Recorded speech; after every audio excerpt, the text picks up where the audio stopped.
Welcome back to the French Rugby Podcast with me, Tim Groves, ex-Scotland international and adopted Frenchman, Johnny Beattie, and no Benjamin Kayser again this week. But we have got a huge guest replacing him who will more than make up for Benji's absence. So we'll get him on very shortly. How are you doing there, Johnny? Good, thanks, mate. A few glasses of wine last night with the neighbours, so a little bit dusty this morning. Was up doing the Premier Sports game for Bordeaux and Racing, which was a cracker. It was a good game. But I'm not on holiday, mate. I'm not like you. A little birdie told me you've rushed home to do this from Centre Parks. How's Centre Parks going? Not a holiday, is all I'll say. Do you like spending your time with other people's kids? No. Do I like going down one flume repetitive with my child? No. Am I letting my missus take me to Centre Parks? No. But you're there, so embrace it, mate. You're a smarter man than me. You're a smarter man than me. Anyway, shall we talk rugby? I need a break. So we will get our guest on in just a minute. But first, we should have a very quick chat about what went on in the top 14 at the weekend. You mentioned the game that you were doing, and we'll come to that in a minute. But another man you know very well. It was a big day for Fulgence Ouedraogo, wasn't it, at Montpellier? He broke Didier Best's record for the most appearances ever, 332nd. So give us an insight. What's he like? How important is he to Montpellier? Fufu is much easier to say than his whole name. Yeah, much easier. It's just part of the furniture. Like, he was obviously skipper when I got there. There was a group that came through the clubs. There was Louis Picamol, Fufu, Julien Thomas, and Francois Tranduc, all really tight, came through the academy. And Fufu became captain and has kind of been the epicenter of the club ever since. And I think really for anyone now, especially as a back rower, it's going to get 330 odd games in any club is ridiculous. But to do it in the top 14, where he played every game when I was there, every game, he played every Champions Cup game. Then he'd go away on tour. He had 6 Nations. I think he's got about 40 caps for France as well. So I think physically to keep yourself in that kind of nick to keep on going, and then also have the longevity through all the different coaches, not get turfed out. So he's seen Fabien Galtier, he's seen Vern Cotter, he's seen Jake White.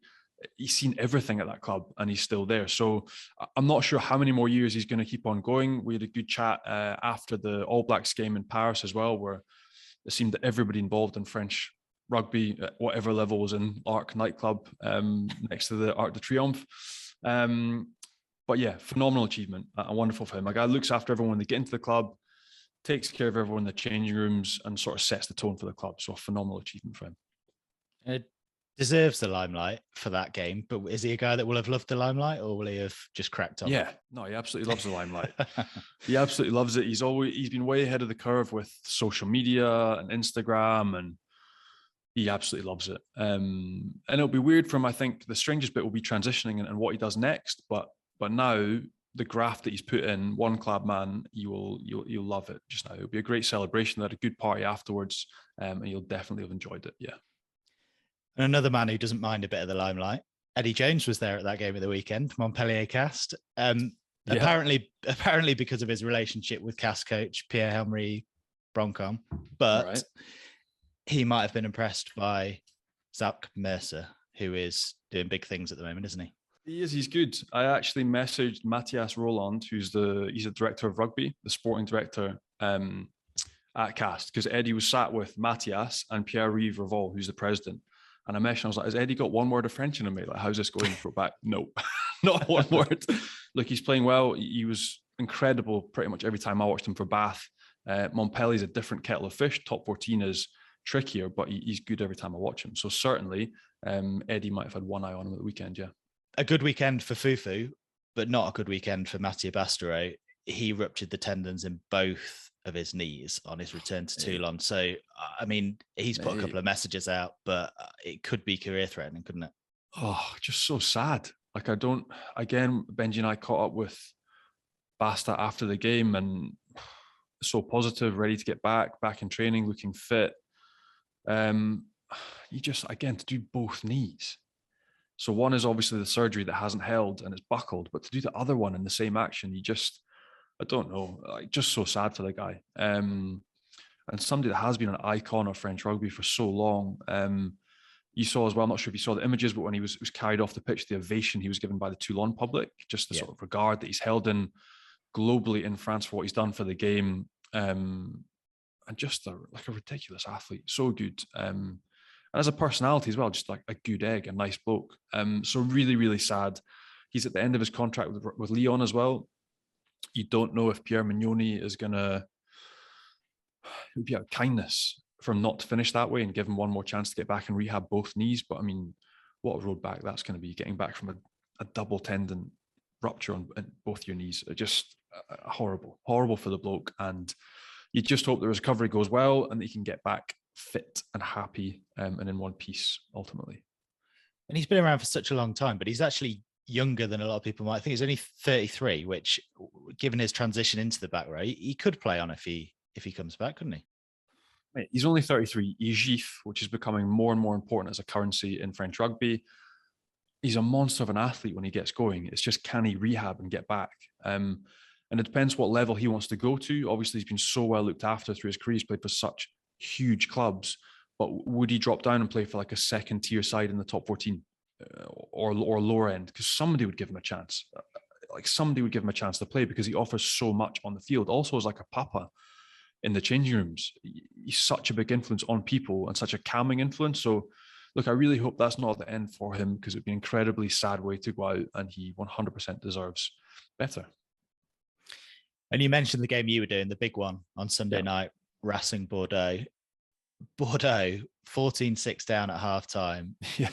Christophe Urios, who you know well, wasn't happy with the way some of the Racing players were acting, was he? So give us a sense of what comments he's made since then. And it was a hell of a comeback, wasn't it? 31 unanswered points in that second half. I think it was a combination of things. Christophe's very good in the media as well at emphasizing certain things that he has said to motivate at halftime or get the best out of people. But there were certain things on the field that were clear changes in how they played. And there was an attitude shift, but 31 on it, like they humiliated Racing. And we'll talk with our guest about what Christophe was talking about, but there was a little bit of unsportsmanlike conduct. You call it chambrage en chambre. You take the mickey out of somebody in French rugby. And Teddy Thomas had a little bit of I don't think it was too much, but it was enough to really irk Christophe. And obviously he brought it up at halftime. So there was a little bit of hand gesturing to Santi Cordero, who was phenomenal as well. And obviously there was a mind switch. There was a flick went off somewhere with all the players. They decided to play a completely different brand of rugby in the second half. But as you mentioned, 31 unanswered points. And I think that's the third time on the trot that they've beaten Racing at the arena, at the La Défense Arena in Paris, and stuck 30 plus points on them. So it's almost as like Christophe Urios has got the coaching team's number at Racing. They know how to go there, play on the synthetic field, closed roof. They've got big, abrasive, like Ben Lamb again was absolutely sensational, getting over the gain line, smashing people. Walkie coming back, carrying that form from the AB's game. Just found his confidence in himself. He comes back to top 14. He's just as good now. So week in, week out. So look, there's certain people that are coming to a certain point in their career where they are lighting up. Christophe almost has the number of the Racing 92's coaching team. You could see in the way they played, Racing couldn't contain them at all.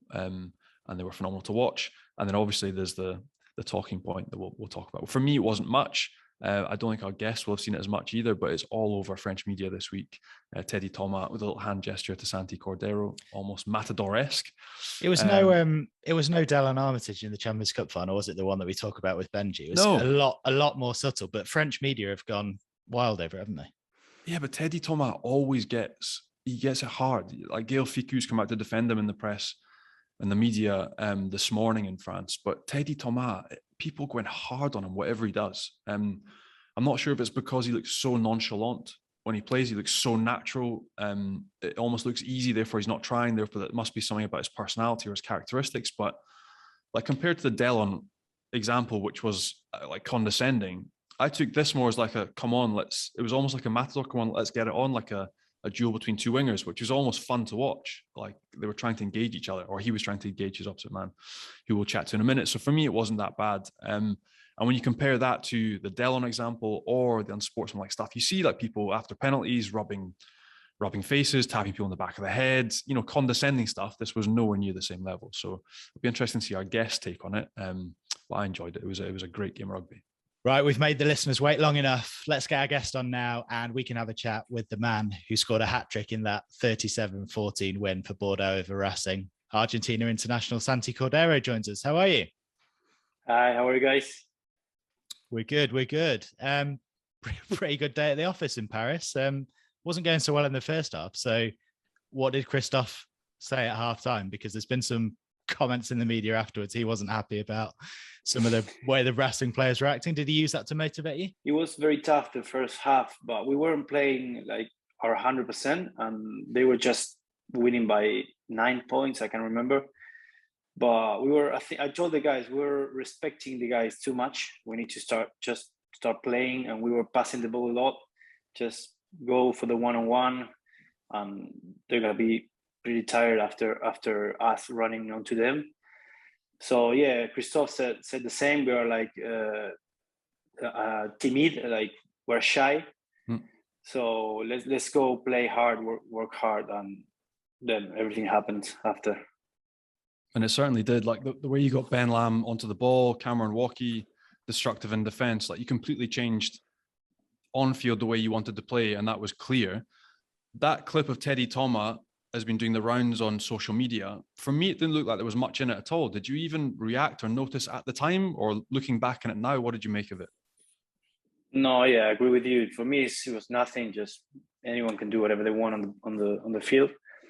It's not. I didn't take it any personal. Just I wanted to keep on pushing myself to just beat them. And thank God we did, because if not, it was going to be a shame. So yeah, I honestly I didn't care about that. I'm not a very personal guy, so it's all good. And rugby is always a good leveler. Like people ask me, like, can you be arrogant during rugby games, or can you get ahead of yourself? Like you can't at all. Like one hand gesture and a try, next minute you score 3 tries and they get pumped by 30 points. Like it's so quick to change. Yeah, you can do anything you want, and anything can happen also at the same time. So that's what I like about rugby. And Johnny, you know Christophe as well.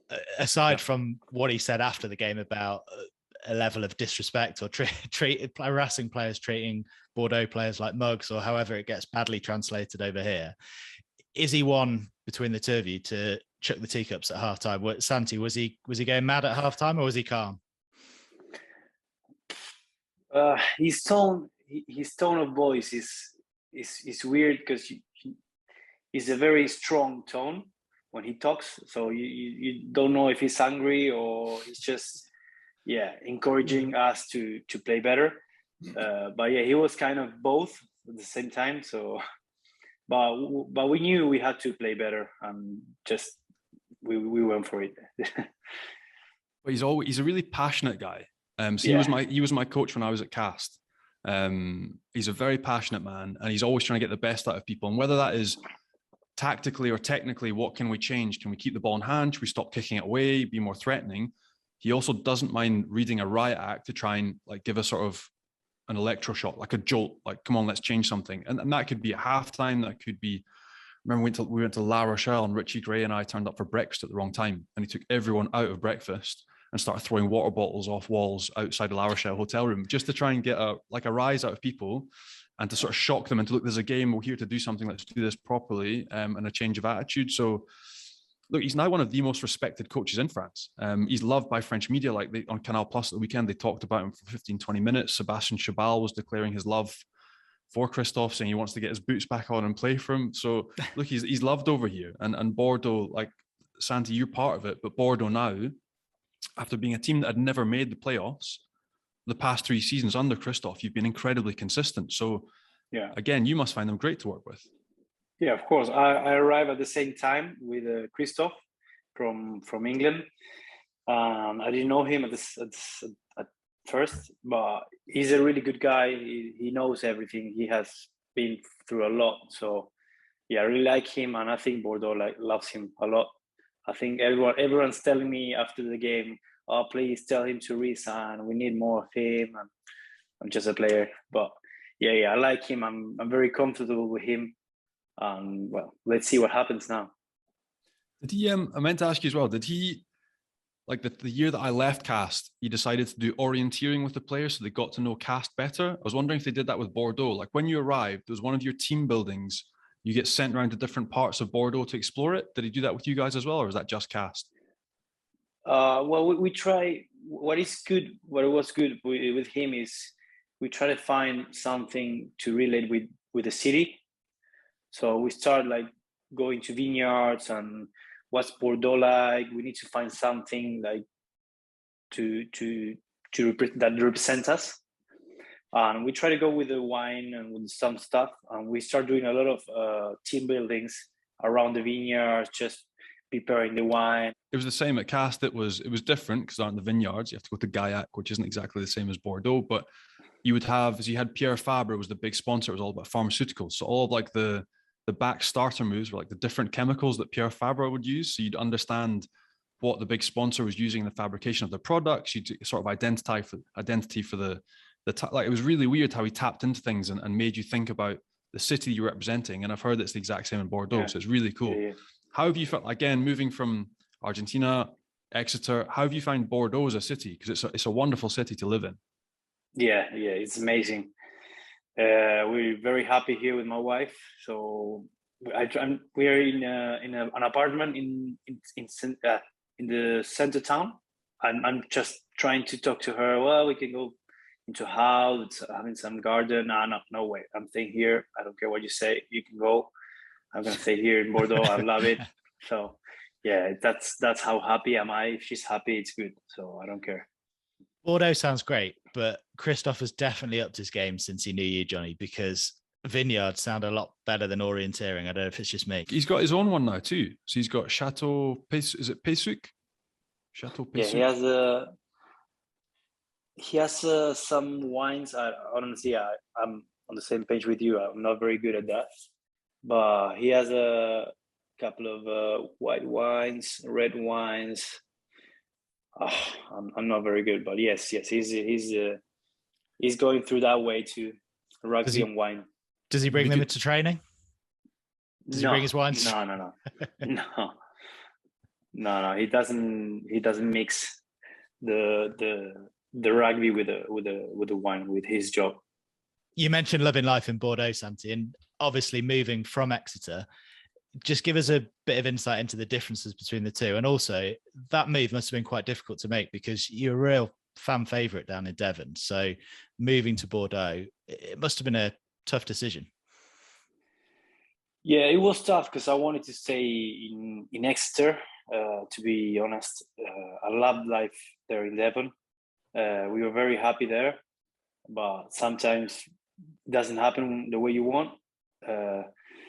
But I just came into another amazing club, amazing city. Life is amazing, so I'm super happy. I got very lucky with that.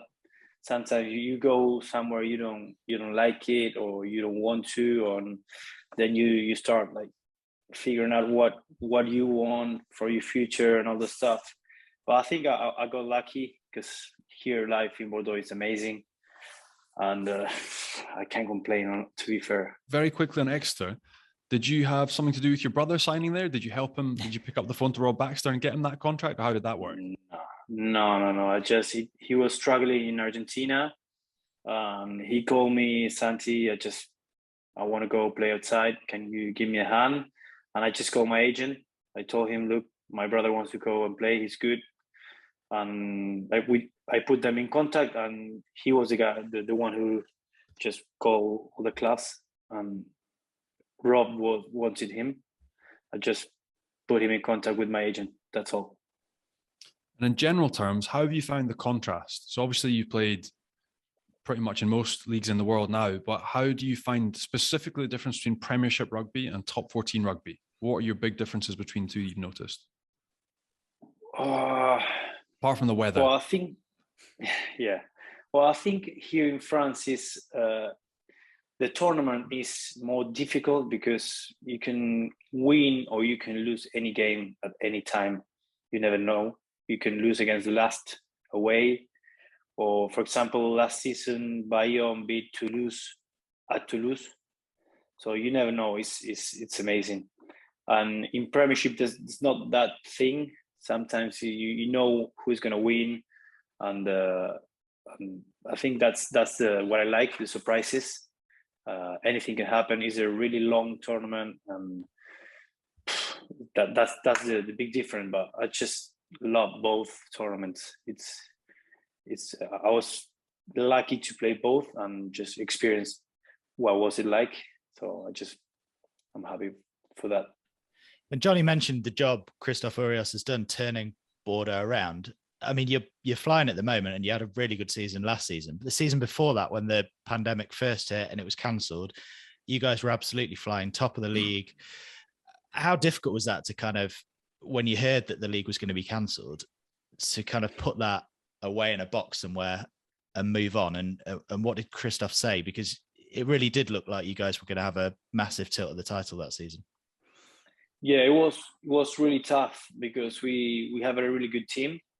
We were first, like you said, but we were talking since the COVID start. We have to adapt because of the positives, cases, and all the stuff. We will adapt. We are human beings. We need to adapt. And every time was like, we have one case, we can't play this weekend, or we have to start training in groups by 4, or this weekend or this week you can't come to the club. So it was all about just mental strength and just adapting with no time. So it was all about that and trying to be fit and ready to play. We never knew if we were going to play in 2 days or maybe in 4. So it was all about that, and just we don't care what's going to happen. We're going to go. We're going to put our best, and we're going to try to win. It was all about that. Just live in the moment and see what happens. So moving on from that season, last season was obviously difficult as well for other reasons. Like you lost the top 14 semi-final and then lost the Champions Cup semi-final. Yeah. And so and I know Christophe, like this will eat at him having got to that stage in both competitions.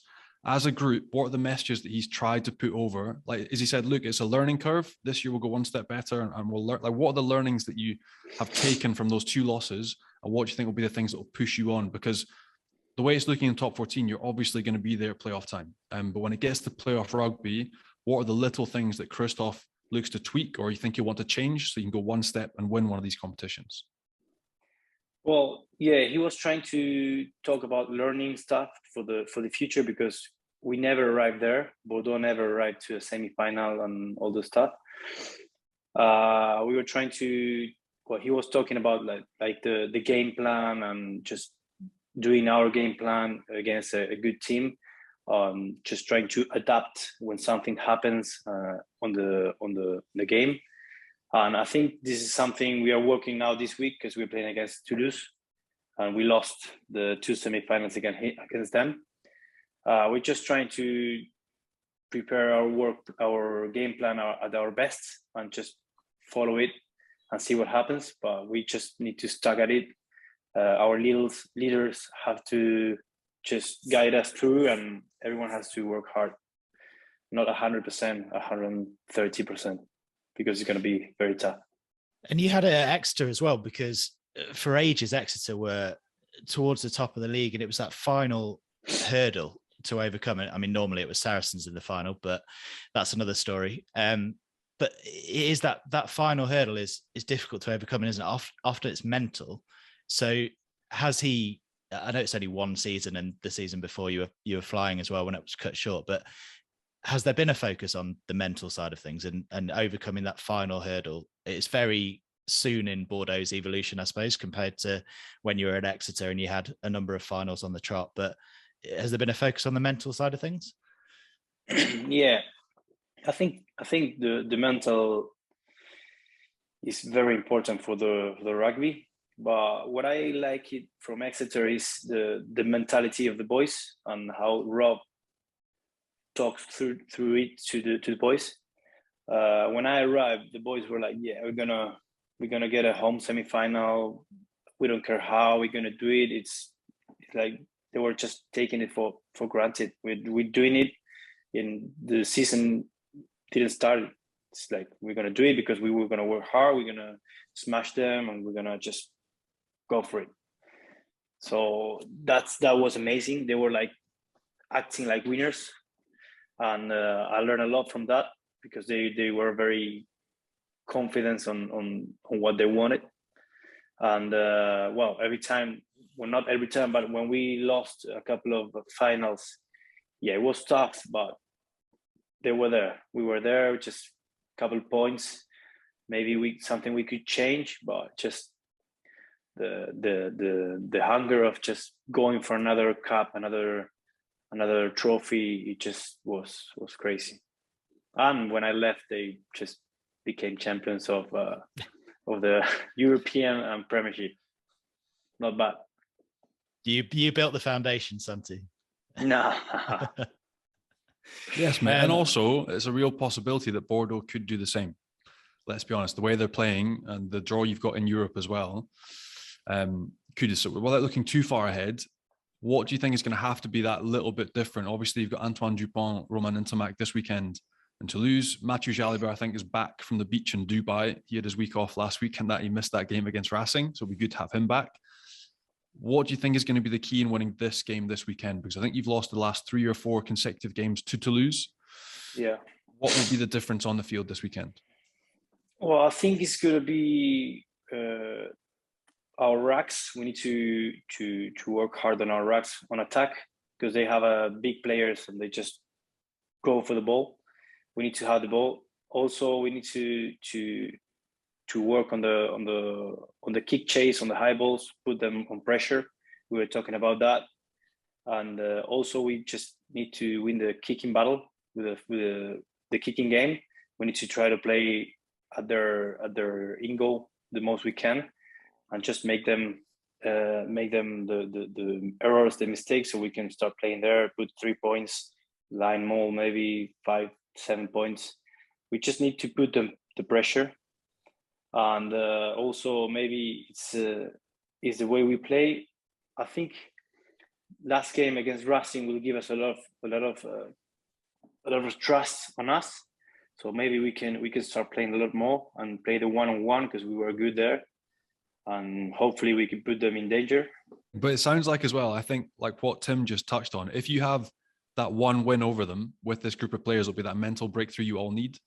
So and I think it'll also it'll make the league much more interesting to know that you guys can beat Toulouse. That means if you meet each other at knockout time, like who knows what could happen. That could be the big step. So it's a massive game for you this weekend. I wish you guys really well. It's huge for you. Yeah. Like I said, if we beat, we got 31-0 on the second half to Racing. It was good for our head. So now we need to use that against Toulouse. We'll see what happens. If we win them, if we beat them, it's going to be really good for us. Yeah, mentally. And Johnny mentioned him there, Matthieu Jalibert. He signed I imagine, massive new contract recently. So firstly, has he bought a new car? Is he rocking around like a superstar now? And secondly, what's he like to play with? Because he comes across as very cool and calm. So what's he like? Yeah, no, he's a young guy, but his confidence is high. It's good. It's good for us because we know he could do anything from nowhere. So it's good. Sometimes we're struggling and he starts running and we have to follow him. But he's a really nice guy, and he didn't bought anything for the moment. So, no Lamborghini, no Ferrari. No, nothing yet. I will tell you if I see something different, but no, he's a really nice guy, and he just worked hard for the team, and I really appreciate that. And no flash cars, but I know he's got some dogs. I don't know if you've met them, but I heard a rumor one of them is called Owen, after Owen Farrell. Tell me it's not true. I don't know, honestly. I have no idea. But I almost killed one of his dogs. Okay, wow. He was doing a barbecue at his house, and I was walking, and one of the dogs ran through me, and he just fell into the pool. And I thought he knew how to swim, but then Matthew jumped into the pool, tried to save him. He wasn't shouting Owen at the time. No. But I'm gonna ask him. I have no idea the names of the dogs, but I would ask him. We'll have to get you on again and check. When you started off that story with, I almost killed his dog, We were at a barbecue. I was like, oh no, I don't know where this is going. No, he fell into the pool. Yeah. Awesome, mate. That's crazy.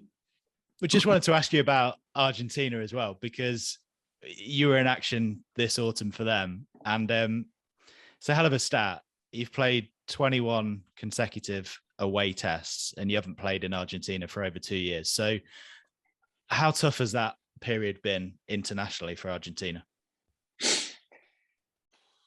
Very, very tough. It's not nice because we're always away in hotels without the family, without our fans, our people. So yeah, we were at the same first time. At first, we didn't want to put it as an excuse, but the second year it was really, really tough because it was like the same thing, staying away. We could imagine how a game could it be in Argentina with our people. It just gave us a lot of energy just to play. And for example, this last tour, I saw the guys very tired from just, I don't know if it was traveling or all the games, but it's mentally it's not very nice for us, and physically of course too. But it was pretty tough these last two years. But I think next season is gonna be we're gonna be able to play in Argentina, so that's gonna be good. And mate, randomly, so now everyone's back over in Europe playing. Jaguares, what is the player's preference? Would you guys, because I've got this tradition of playing with Argentinian players that goes back 10, 15 years of playing in Glasgow, playing in Montpellier. We had half the Argentinian team and it was phenomenal. And it was great because you're good fun, you're good people and really enjoyable. But what is your preference? Would you like to see Jaguares as a team continue, but then have a blend of people playing in Europe, or all of one, or all of that? Like what's the ideal blend for you guys as a nation and for players? Because obviously it's impossible to be touring the entire time, or you must feel incredibly far spread. But what would be the best blend for Argentinian rugby for you guys to perform to the best level possible?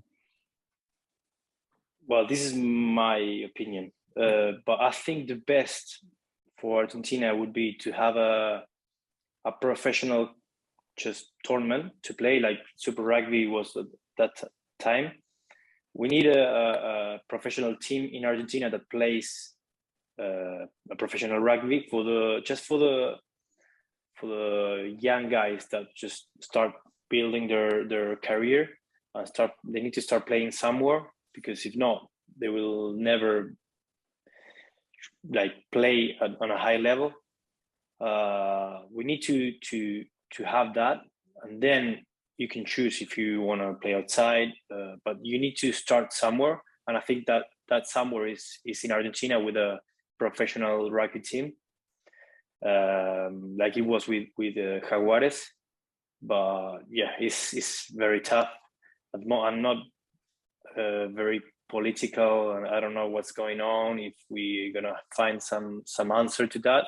But I think that would be the best, just to have some young players to playing there. Also, we have some good players, old players that want to play in Argentina because, I don't know, family, friends, they don't care about traveling. But it's just, I think we need that to be a good team. It's tough, isn't it, Johnny? Because they did well in Super Rugby as well, and it is political factors and external factors that means they're not there anymore, and we'll probably only know the impact in a few years' time, I guess. But the Jaguares not being in Super Rugby, it could be a big blow, couldn't it? Huge, but also it's the player potential that Argentina has. So for 2 decades of professional rugby, you guys have supplied teams like my teammates in Glasgow, Montpellier. Like my team was Agustin Creevy, Juan Figalo, Maxi Bustos, Martin Bustos Moyano, Santi Fernandez. Like it was phenomenal. We had half the Argentinian side. When I was in Glasgow, it was Bernardo Stortoni, we had Francisco Leonelli, Federico Martin Arambaru. Like you've been everywhere, but it's incredibly hard to spend your entire calendar year away from home and then regroup and do 1 week's preparation and play test matches. Yeah, it's impossible. And you think of all the different federations. If you're a French rugby player, you play in Montpellier and you go up to Paris and you have a camp, or if you're if you're Scottish, you go to Murrayfield, it's a 40-minute drive. It's so easy to perform because you're in a little bubble and it's easy. Everything is done for you. But for these guys, it's incredibly hard. So I think that the ideal scenario would be that you had that developmental team that was part of Super Rugby, bringing through young kids, because the player numbers you have in Argentina are huge. You develop so many talented young kids, so they have to develop and be part of something.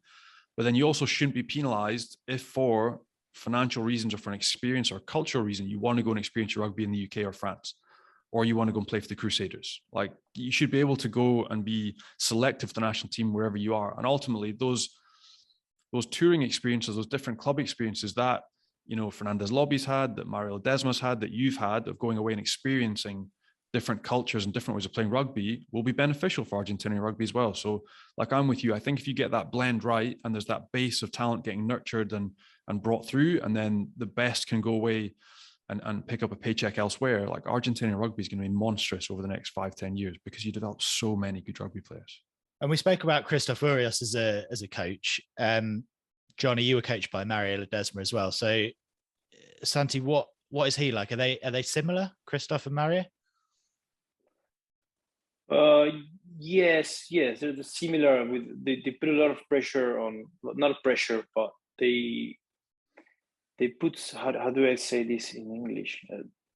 They want the best from the players, so they push them hard to get to that level, and it's really good. Sometimes it's not the best because you start arguing. For example, I had a couple of fights with Christophe because he was pushing me so hard, but I was injured or something like that. I can't do anything, but yeah, they're similar, and it's gonna be interesting because we're not having the results we want with Argentina, but I think we're gonna get there. We just need some this pause. It's gonna be really good for us, so we can start our next tour in July. Is it July? A little bit fresh with some weeks off. I think it's gonna be different. Yeah.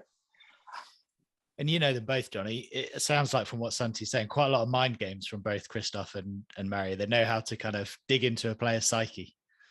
Yeah, Mario was a very young coach when I had him, but I was actually really impressed. Again, I haven't spoken to him since 2014, but I was really impressed with the way the Argentinian side played against France in the Autumn Nations series. Just like different strategic things and tactical things that before I maybe thought he wouldn't be aware of, but because he'd worked with Fabien Galtier, he knew how to operate against Fabien Galtier. So like interesting things behind the scenes of how he operates. But again, like you said, like very driven, wants to succeed, wants to get the best out of people, and puts pressure on you to do that. So again, not too dissimilar. It was strange for me as well because Mario was an assistant coach. He was just forwards. So I didn't get to see him when you have that overall power and you're controlling an organization and an environment. It's very different when you're the head coach. And that's where Christophe Urios has been so good with Cast, Oyonnax and Bordeaux. So look, two young guys, two hookers, two nuggety forwards, trying to do their best. And again, they're doing good things with their sides. Like you said, it would be unfortunate for Mario, who'll come under pressure, but everything's been stacked up against the amount of travel, COVID. It can't have been easy. And they're just looking forward to rest. So like you said, next year will be a litmus test for them. What can they do in their summer tour with one eye looking ahead to 2023, like getting all their troops together and having a real tilt at the World Cup. And just quickly, while we're on Argentinian rugby, all the news in the last week in international rugby has been about the eligibility laws, and it's kind of divided opinion a bit. But I've seen some comments saying, you know, it's great for the Pacific Island teams, but a country like Argentina, not just Argentina, the other South American nations, Chile, Uruguay, they've got entirely sort of homegrown squads, and this law isn't going to kind of benefit them in any way. So have you got a view on it, Santi, the new eligibility ruling? No, I have no opinion, honestly. I don't know if you know Matthias Moroni. He has a lot of opinions, but I just yeah, it's good. It's good for some players. For example, I play with Zeta Tamanivalu, and he just played in New Zealand for the Crusaders. He's Fijian, and he was super happy that he had the chance to play for Fiji too, because he's from there. And I mean, if they have that option, good for them. It's going to be much tougher, for us to beat them. But yeah, I don't care a lot. I'm not very political, as I said. I just want to play rugby. It's a complicated situation, isn't it, Johnny? But works for some, doesn't for others, and we'll see where it goes. There's going to be more news on it, I think, in the months to come, isn't there? 100%. And it's going to be really interesting. We talk about Argentina, we talk about the Pacific Isles and New Zealand, and people have been capped, but then Six Nations countries as well. Like the ramifications of EQP. Can everyone now that's in England say, I'm no longer South African, I take back my caps and I want to try and play for England? And then the salary cap all shifts in England towards all these guys that want to be English. Like, I don't know, it's a massive call from World Rugby to make this shift. It's going to really help, obviously, those PI nations, but I think the ramifications are going to be huge in British rugby, especially. They're going to be massive. And I have no idea, for instance, the Six Nations, I reckon we could see 10, 12, 15 new players that we didn't know were Irish, Welsh, English, stepping up and playing. So it's going to be a really weird few months. And I know, not that I'm going to name names, but my phone has been ringing off the hook with people in France wanting to contact different people and different coaches to try. So it's going to be a really interesting few months. And for that board that decides in World Rugby, they're going to have so many cases. Like, I have no idea how they're going to decide what the criteria is going to be and who gets to decide who's the judge, what countries get help or what individuals get help. Like, I've got no idea, and I wouldn't want it to be my job. So good luck to them. But it's going to be an interesting few months in rugby politics, which doesn't interest me either, Santi. So there we go. That makes two of us. You mean to say there's lots of people with Scottish grandparents getting in touch saying you got Gregor's number? We get everywhere, mate. And for you personally, Santi, obviously you're loving life in Bordeaux at the moment. You've got many good years ahead of you. But do you want to stay in France? Do you want to, if the Jaguares did reform, would you want to go back? That's a very good question. It's something I talk with my wife every day.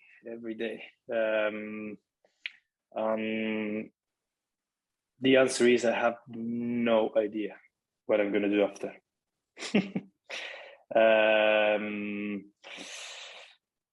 I know I'm going to play here in France for a couple of years, but then I don't know if I want to try something different.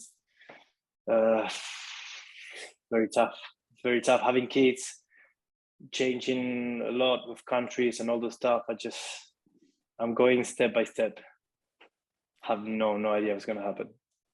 Take each day as it comes. You might end up in 10 years' time like Johnny, living in the south of France. Who knows? Maybe. Who knows? Johnny mentioned it earlier on, the Champions Cup kicking off next weekend after another big game for you this weekend. But it's difficult, isn't it, competing on two fronts? You did it last season, got to the semi-finals of both. How tricky is it? Because top 14 clubs historically have sometimes favoured the top 14, and Europe hasn't been a priority. Clearly for Bordeaux, you want to compete on both fronts. So how tough is that to do both? It's difficult because sometimes you need to see if you have the players to play both tournaments. If you don't know if you are going to have a lot of injuries and all the stuff. But we're not thinking on a long way. We just want to beat Toulouse, and then we're going to figure out what's going to happen next week. But we talk about, we put some objectives, and we want to get through the both of the tournaments. So I think we need to. It's going to be some tough weeks for us because we have Toulouse, we have Leicester, then we have Scarlets, and then we have a Christmas, and we have to play games in Christmas. So it's going to be very, very tough, physically, mentally, and we'll see. I would love to have this conversation in a month and see what I can tell you. The rugby's coming thick and fast. We wish you the best of luck in both the top 14 and the Champions Cup. And come back on. Tell us in future about both. Also, what Matthieu Jalibert's dog's called, and try not to kill any of them in the meantime. Thanks for coming on, Santi. Pleasure. Thank you for everything. Thanks a lot, mate. Good luck this weekend against Toulouse. Thank you very much. Well, great to have the man of the moment on, and giving us a bit of insight into various things. Tough for him to comment as a current player on some things, but good to have him on. Yeah, doesn't want to give too much away, obviously, but he's just awesome to watch. Like, his English is amazing as well, but Bordeaux are absolutely flying. They operate really well as a team, but the backline they've got and the way they finish things, for me, there's them and Toulouse. So it'll be huge this weekend, but he's part of a really, really decent outfit. And he's absolutely flying. The game at the weekend, he was immense, and he's a good bloke to boot as well. So look, he's enjoying his time in Bordeaux. He's just re-signed. And I think they'd be daft to let him go, really, the way he's playing. I think Ben Lam looks like he's leaving, looks like he signed for Montpellier, which will be a big hole to fill for Christophe, finding a big, abrasive winger like Ben Lam on the market. But Santi offers something completely different, like breaking ankles, sidestep footwork, and create something out of nothing. So, like, great to have him on, and a great bloke as well. I don't want to preempt it, but he might just feature in this next bit as well. It's about time we did our meter moment of the week, isn't it? So there's no one to argue with your choice this week either. No Benji. So take it away, Johnny. No Benji to mess it up. So meter moment of the weekend, best rugby moment of the weekend is 100% Santi's hat trick at the weekend. I'm not sure if you caught it on highlights, Tim, but again, completely dominant performance, second half performance, which was insane from Bordeaux at Racing, and Santi with a hat trick. The best of his tries. I'm not sure if you saw the best one. Lionel Messi-esque skills. Absolutely, Messi-esque. Ballon d'Or. Should have one in rugby and he'd win that as well. The meter moment of the week is the Ballon d'Or of rugby. There we go, Tim. We've thrown it together. But again, outside the 22, manages to pick the ball off the deck, grubber through, sees nobody at home, pick the ball off himself, goes through untouched.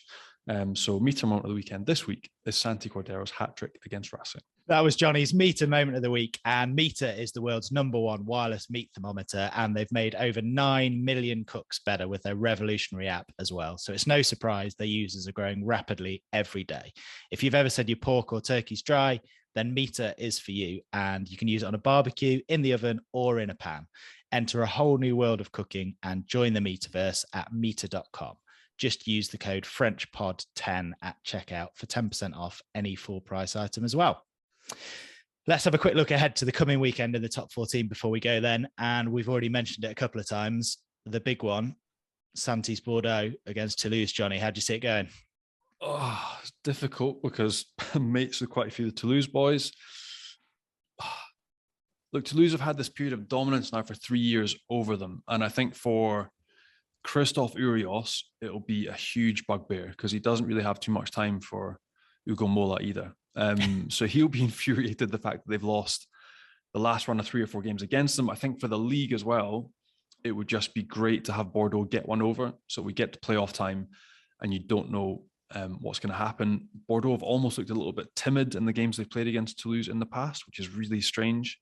And so you sort of get the feeling if they can have a little bit of a mental flick and perform the way they did in that second half against Racing against Toulouse this weekend, you could have a real battle. So look, I think it would be great for the game and great for French rugby if Bordeaux could win that one this weekend. And down the other end of the table, Stade Francais 12th now, and they host La Rochelle. So that's big for them and big for Gonzalo Quesada as well. Is he under pressure?